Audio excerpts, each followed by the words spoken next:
Hi guys, I was getting a lot of comments on ketogenic diet. So today I'm going to talk all about what is ketogenic diet. Well, there are a lot of myths and misconceptions about this diet like losing muscles, getting cancer, etc. So let's know this diet better scientifically. And to start with, let me be clear that this diet is not at all meant for vegetarians because the veg protein sources have some amount of carbs which makes it difficult for this diet to execute. So basically, keto diet is a super low carb diet, and when I say super low carb, I really mean it. There is a threshold on the amount of carbs, and it is below 20 grams per day. So don't think that being on a low carb diet is a keto diet.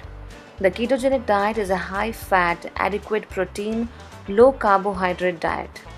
How does it work? Source of energy for our body is carbs. This diet forces the body to burn fats rather than carbohydrates. Now, normally the carbohydrates contained in foods are converted into glucose.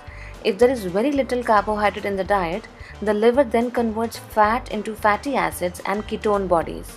The ketone bodies replace glucose as an energy source. An elevated level of ketone bodies in the blood is called a state known as ketosis. Now, how did this diet come into existence? This diet was designed to mainly treat epilepsy in children and control seizures. The average calorie intake should be divided like this. That is, the formula of this diet is a ratio of 1 gram of protein per kilogram of your body weight.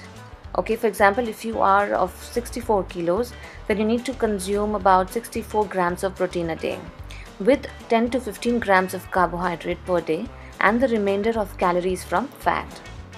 Remember, the higher the protein intake, better and faster are the results. You cannot have fruits or junk food. It should be homemade food either made by you or under your supervision so that you eat within the 20 gram carb limit. This diet makes our body utilize fat for energy. There are also some downsides to this, like you have to be in caloric deficit. The body strength will go down a bit, but don't worry as ketone bodies give more energy than glucose. You can't build muscle mass being on this diet because it's for someone who is fat and bulky and trying to get leaner. Now, what is ketosis flu? It is not actually a flu and definitely not contagious, but it can definitely be tiring and you may experience a fatigue, headache, low energy levels, cough, nausea, etc. This happens because your body is going through withdrawal from sugar and carbs and draining of glycogen from muscles. You should work out during this period to let the glycogen drain faster and flu to end soon, else it may last for 5 to 7 days. Now let's talk about food which is allowed during this diet. Any non-vegetarian food like red meat, chicken, eggs, bacon, fish, etc. are allowed. Animal fat and cooking oil are allowed as well. Basically anything fatty are allowed in this diet plan like butter, cheese, mayonnaise, regular cooking oil, coconut oil, olive oil, etc. You can have veggies, but you need to be selective. You can have leafy or green veggies which has more water content like spinach, cabbage, lettuce, broccoli, red cabbage, iceberg, zucchini, kale, mushrooms, etc. But not carrot, beetroot, onions, tomatoes, potatoes, corn, peas, etc. Remember, only low carbohydrate fruits and vegetables are allowed, and the daily limit is 20 grams of carbs including the veggies. Yes, including the veggies. Do ensure to have some of the above mentioned veggies to prevent constipation. Also, artificial sweeteners are allowed on this diet, plus multivitamin supplements are recommended. Ketogenic diet is not a balanced diet and only contains tiny portions of fresh fruit and vegetables. Constipation is one major side effect of this diet.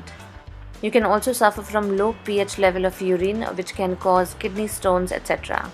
So ensure to stay hydrated all day. The last part of the diet is refeed or carb up days.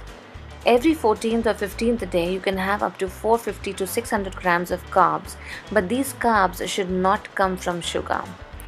This refeed is essential since the glycogen stored in the liver and muscles are depleted, so these carbohydrates go straight to refilling them instead of being added to the body's fat stores. Also, you will notice a weight gain of 1 to 2 lbs during refeeding, which would mainly be water and will normally be lost in 2 to 4 days. Few things to remember about this diet are You will start seeing the results in 2 to 7 days of starting this diet and may be tempted to give up, but the initial weight loss will be temporary and will bounce back soon after you leave. So stick to this diet for a minimum of 30 days for its results to last. You can follow this diet for a maximum of 3 months. And as this is a pretty strict diet, people often switch to a less demanding diet like Atkins diet, which is a modified version of this diet. So step into this only if you have the will to complete. These are few of the recipes from my channel which can be included in the ketogenic diet plan. I'm showing a glimpse of them. You can check the entire recipe in my channel. The links are updated in the description box.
Please subscribe my channel if you haven't and like and share this video. Do remember, I always strive to deliver the content what my subscribers and viewers like to see. So please share your comments on YouTube, FB, Twitter or Instagram to let me know which type of content would you like to see in the future. Would you like to see more of diet plans, food recipes, food tips or product reviews, etc. Do comment below and let me know. I hope with this I would have cleared most of your doubts pertaining to this topic. We'll see you soon with another informative video. Till then, eat right and stay light. Bye-bye.